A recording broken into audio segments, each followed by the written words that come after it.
The Old Testament reading for the day of Pentecost is from Ezekiel chapter 37. The hand of the Lord was on me, and he brought me out by the Spirit of the Lord and set me in the middle of a valley. It was full of bones. He led me back and forth among them, and I saw a great many bones on the floor of the valley, bones that were very dry. He asked me, "Son of man, can these bones live?" I said, "Sovereign Lord, you alone know." Then he said to me, "Prophesy to these bones and say to them, 'Dry bones, hear the word of the Lord. This is what the Sovereign Lord says to these bones. I will make breath enter you, and you will come to life. I will attach tendons to you, and make flesh come upon you and cover you with skin.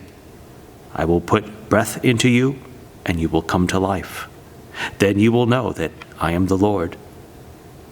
So I prophesied as I was commanded, and as I was prophesying, there was a noise, a rattling sound, and the bones came together, bone to bone. I looked, and tendons and flesh appeared on them, and skin covered them, but there was no breath in them. Then he said to me, "Prophesy to the breath. Prophesy, Son of man, and say to it, 'This is what the Sovereign Lord says. Come, breath from the four winds, and breathe into these slain, that they may live.' So I prophesied as he commanded me, and breath entered them. They came to life and stood up on their feet, a vast army. Then he said to me, "Son of man, these bones are the people of Israel. They say, 'Our bones are dried up, and our hope is gone. We are cut off.' Therefore prophesy and say to them, 'This is what the Sovereign Lord says. My people, I am going to open your graves and bring you up from them. I will bring you back to the land of Israel. Then you, my people, will know that I am the Lord, when I open your graves and bring you up from them. I will put my spirit in you, and you will live, and I will settle you in your own land. Then you will know that I, the Lord, have spoken, and I have done it, declares the Lord." This is the word of the Lord. The second reading is from Acts chapter 2. When the day of Pentecost came, they were all together in one place. Suddenly, a sound like the blowing of a violent wind came from heaven and filled the whole house where they were sitting.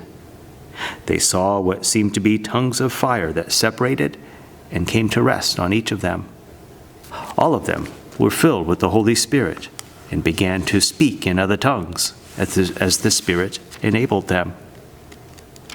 Now there were staying in Jerusalem God-fearing Jews from every nation under heaven. When they heard this sound, a crowd came together in bewilderment, because each one heard their own language being spoken. Utterly amazed, they asked, "Aren't all these who are speaking Galileans? Then how is it that each of us hears them in our own native language? Parthians, Medes, and Elamites, residents of Mesopotamia, Judea and Cappadocia, Pontus and Asia, Phrygia and Pamphylia, Egypt and the parts of Libya near Cyrene, visitors from Rome, both Jews and converts to Judaism, Cretans and Arabs, we hear them declaring the wonders of God in our own tongues." Amazed and perplexed, they asked one another, "What does this mean?" Some, however, made fun of them and said, "They have had too much wine." Then Peter stood up with the 11, raised his voice, and addressed the crowd. "Fellow Jews and all you who live in Jerusalem, let me explain this to you. Listen carefully to what I say. These people are not drunk as you suppose. It's only 9 in the morning. No, this is what was spoken by the prophet Joel. In the last days, God says, I will pour out my Spirit on all people. Your sons and daughters will prophesy. Your young men will see visions. Your old men will dream dreams.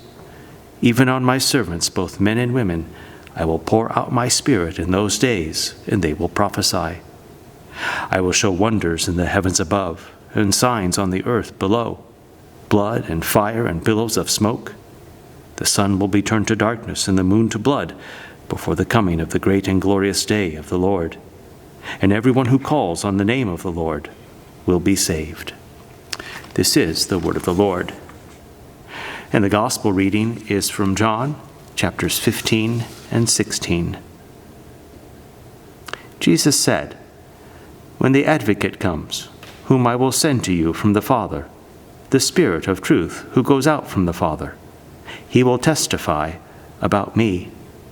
And you also must testify, for you have been with me from the beginning.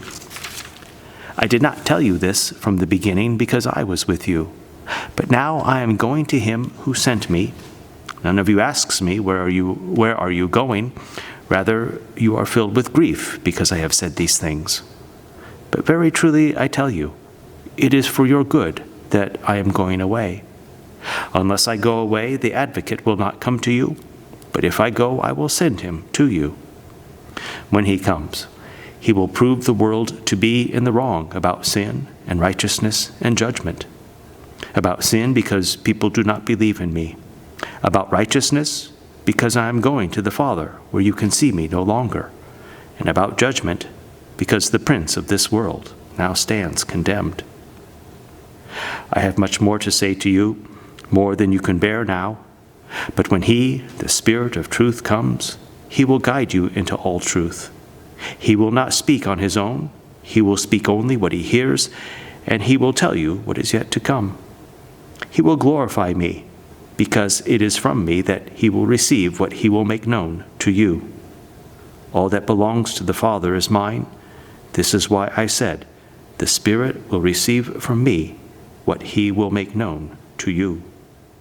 This is the gospel of the Lord.